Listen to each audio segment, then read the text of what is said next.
के टुकड़े हजार हुए, कोई इधर गिरा कोई उधर गिरा।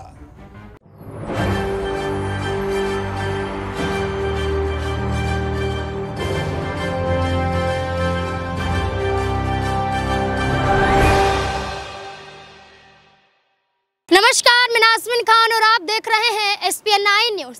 5 राज्यों में होने वाले विधानसभा चुनाव की तारीख जैसे जैसे नजदीक आ रही है, वैसे वैसे राजनीतिक पार्टियां अपनी कमर कसती हुई भी दिखाई दे रही हैं।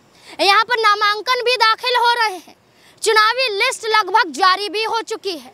ऐसे में कितने प्रत्याशियों को कहां से किस सीट पर उतारा जाएगा, लगभग राज्यों में लिस्ट पूरी भी हो चुकी है। ऐसे में मध्य प्रदेश की बात करें तो मध्य प्रदेश में कांग्रेस पार्टी ने भी अपने 230 विधानसभा सीटों पर उम्मीदवारों की लिस्ट जारी कर दी है, अपने प्रत्याशियों को उतार दिया है। तो वहीं भारतीय जनता पार्टी ने भी अपनी लिस्ट पूरी कर चुकी है। मध्य प्रदेश में अब लिस्ट जारी नहीं हो रही है, बल्कि मध्य प्रदेश में अब तो नामांकन दाखिल किया जा रहा है। अब ऐसे में शिवराज सिंह चौहान, जो मध्य प्रदेश के मुख्यमंत्री भी हैं और जो मध्य प्रदेश के चाचा के रूप में भी देखे जाते हैं, वो तो बड़े खुश नजर आ रहे हैं, क्योंकि बुधनी सीट से जो पहले भी विधानसभा सीट यहां पर जीत चुके हैं, जो बुधनी से भारतीय जनता पार्टी को विजय बना चुके हैं, उसी बुधनी सीट से फिर से शिवराज सिंह चौहान को उतार दिया जाता है। पहले ही लिस्ट में शिवराज सिंह चौहान का नाम देखा जाता है, जिससे कहीं ना कहीं खफा ज्योतिरादित्य सिंधिया नजर आते हैं, क्योंकि ज्योतिरादित्य सिंधिया की मांग CM पद ही है। यहाँ पर वो कहें ना कहें, लेकिन बात में तो दम है। कांग्रेस पार्टी का दामन छोड़कर भारतीय जनता पार्टी में आना, इतनी पुरानी पार्टी का साथ छोड़कर भारतीय जनता पार्टी में एक नया कदम रखना ज्योतिरादित्य सिंधिया के लिए चुनौतियों भरा सफर रहा। लेकिन उसके बावजूद ज्योतिरादित्य सिंधिया भारतीय जनता पार्टी से किनारा करते हुए नजर नहीं आए, लेकिन कहीं ना कहीं साइडलाइन तो किए गए हैं।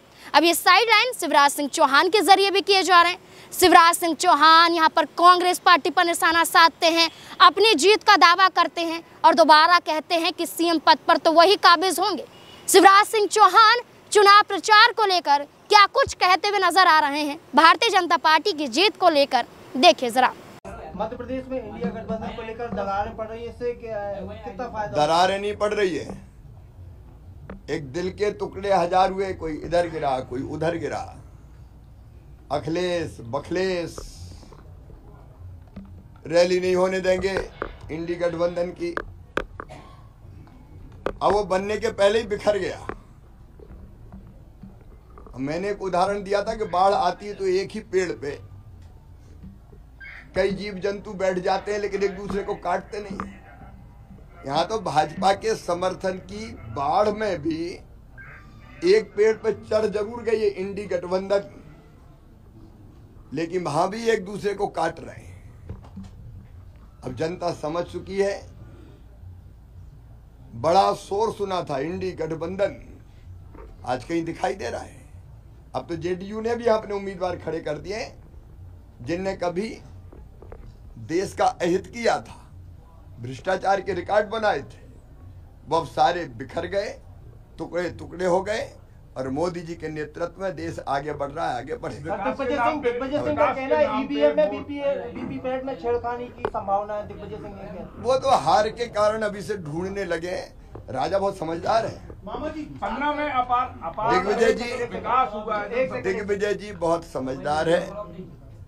उनको पता है कि हारने वाले हैं, तो अभी से वो मशीन पे दोष मार के और छुट्टी पाओ। मामा जी 4 टिकटें बदलनी पड़ गई कांग्रेस को, क्या पूरा कर पाएंगी जनता का वादा? टिकट नहीं बांट पाए सही तरीके से। पहले कपड़ा फाड़ कांग्रेस, अब टिकट बदल कांग्रेस। कुछ पवई में असंतोष है आपके ही कार्यकर्ता। हमारा परिवार है, हम अपने परिवार में चर्चा करते हैं और समाधान निकालते हैं।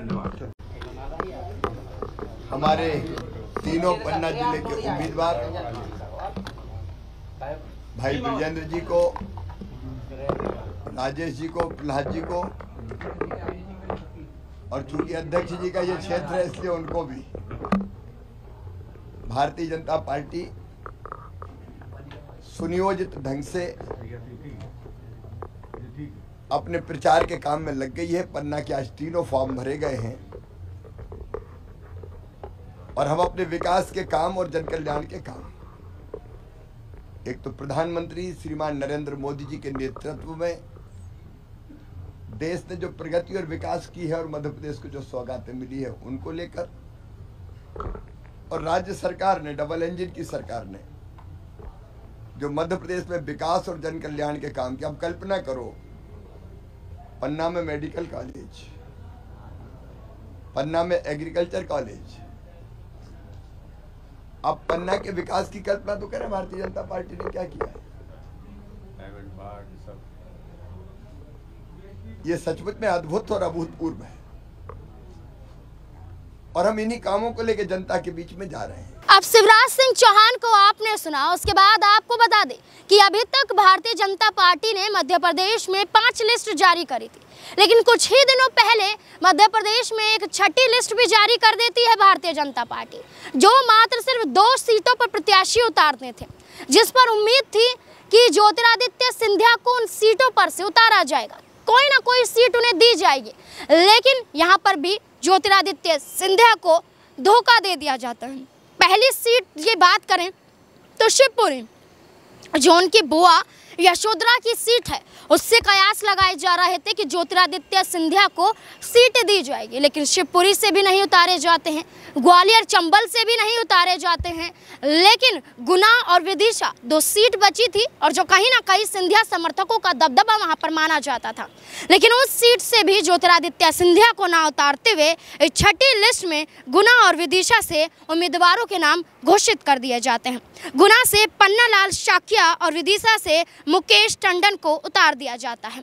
230 विधानसभा सीट यहां पर घोषित कर दी जाती हैं भारतीय जनता पार्टी की तरफ से, लेकिन दरकिनार करने के बाद देखा जाए तो ज्योतिरादित्य सिंधिया यहां पर अभी भी दावा करते हुए नजर आते हैं कि मध्य प्रदेश के मुख्यमंत्री तो वही होंगे। ज्योतिरादित्य सिंधिया क्या कुछ कहते हुए नजर आ रहे हैं, देखिए जरा। तो प्रधानमंत्री जी, गृह मंत्री जी, हम सब लोग पिछले 4 महीने से कह रहे हैं, जिस कांग्रेस पार्टी ने सदैव जातिगत मतगणना का विरोध किया है, चाहे मंडल कमीशन के समय में, चाहे जब उसके पूर्ण रूप से क्रियान्वयन किया था वीपी सिंह जी के समय में, पूर्ण रूप से कांग्रेस ने विरोध किया, पिछड़े वर्ग का सदैव विरोध किया है। मध्य प्रदेश में कभी भी पिछड़ा वर्ग का मुख्यमंत्री नहीं होने दिया। आज वो कांग्रेस पिछड़े वर्गों की बात कर रही है। जिस कांग्रेस ने सदैव पिछड़े वर्गों का शोषण किया है, आज वो कांग्रेस पिछड़े वर्गों की बात कर रही है। जिस कांग्रेस ने सदैव दलित समाज का शोषण किया है, बाबा साहब अम्बेडकर को चुनाव हराया, जिसने बाबा साहब अम्बेडकर को चुनाव हराया उनको उसे पद्मश्री से शोभान्वित किया, वो कांग्रेस पार्टी दलितों की बात करेगी। अपना गिरेबान में झांके दूसरों पर टिप्पणी करने के पहले, और शायद अखिलेश जी को भी देर हुई पर अंधेर नहीं, पर अंत में जागरूकता उनमें भी पैदा हो गई कि कांग्रेस की असली चेहरा क्या है, और जो अहंकार कांग्रेस में है, जो दूसरे नेताओं के बारे में ऐसी बात करती है। अब समय आ चुका है, 17 नवंबर में मध्य प्रदेश की जनता भी कांग्रेस को सबक सिखाएगी। जो भ्रष्टाचार किया है इन्होंने, जो वादा खिलाफी किया है मध्य प्रदेश में, पूर्ण रूप से उसका दंड मध्य प्रदेश की जनता कांग्रेस को देगी। ज्योतिरादित्य सिंधिया बेशक यहाँ पर कुछ भी कहें, लेकिन इनकी बातों से अलग भारतीय जनता पार्टी की घोषणाओं के बारे में जानकारी हासिल करे या फिर यहाँ पर इनके प्रत्याशियों के नामों की चर्चा करे तो ज्योतिरादित्य सिंधिया यहाँ पर कहीं नजर नहीं आते। विधानसभा चुनाव यानी कि सीएम चेहरे के लिए भारतीय जनता पार्टी में शामिल होना, लेकिन उसके बावजूद ज्योतिरादित्य सिंधिया को दरकिनार करना, कहीं ना कहीं भारतीय जनता पार्टी ने उनका इस्तेमाल किया। ये हम आप नहीं, उनके समर्थक कहते हुए नजर आ रहे हैं। उनके समर्थकों का सीधे तौर पर दावा यही है, ज्योतिरादित्य सिंधिया बहुत बड़ी गलती, बहुत बड़ी चूक कर रहे हैं भारतीय जनता पार्टी में रहकर। अगर भी यहाँ पर ज्योतिरादित्य सिंधिया, उनके पास समय है, कांग्रेस में वापसी कर सकते हैं। एक बड़ी लड़ाई शिवराज सिंह चौहान के साथ ज्योतिरादित्य सिंधिया की देखी जा रही है। शिवराज सिंह चौहान अपने आप को मुख्यमंत्री होने का दावा करते हैं। ज्योतिरादित्य सिंधिया हाल ही में एक जगह जाते हैं, जनसभा को संबोधित करते हैं, वहां से डंके की चोट पर कहते हैं कि सीएम तो ज्योतिरादित्य सिंधिया ही होंगे और भारतीय जनता पार्टी की जीत का दावा करते हुए नजर आते हैं। लेकिन कहीं ना कहीं उनके बोल कुछ और उनके दिमाग में कुछ और चल रहा होता है।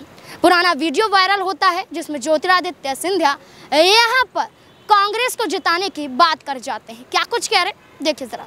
खड़े हो तो आप अपना पूर्ण आशीर्वाद इमरती देवी जी को प्रदान करो और हाथ उठाकर हमें विश्वास दिलाओ शिवराज सिंह जी और हमें, मेरी डबरा की जनता, मेरी जानदार और शानदार जनता, मुट्ठी बांधकर विश्वास दिलाओ कि 3 तारीख को हाथ के पंजे वाला बटन दबेगा और कांग्रेस कमल के फूल वाला बटन दबेगा और हाथ के पंजे वाले बटन को बोरी बिस्तर बांध के हम यहाँ से रवाना करेंगे मेरे भाई। और यहाँ पर भारतीय जनता पार्टी से प्रत्याशी जो उतरे हैं उनके सहयोग के साथ वो यहाँ पर उतरते हैं, जनसभा को संबोधित करते हैं, लेकिन गलती से कांग्रेस को जिताने की बात कर जाते हैं, जिससे कहीं ना कहीं लगता है शिवराज सिंह चौहान यहाँ पर ज्योतिरादित्य सिंधिया को धोखा दे रहे, भारतीय जनता पार्टी ज्योतिरादित्य सिंधिया को धोखा दे रहे। लेकिन क्या ज्योतिरादित्य सिंधिया अब उनके खिलाफ में कोई बड़ा कदम उठाते हुए नजर आएंगे?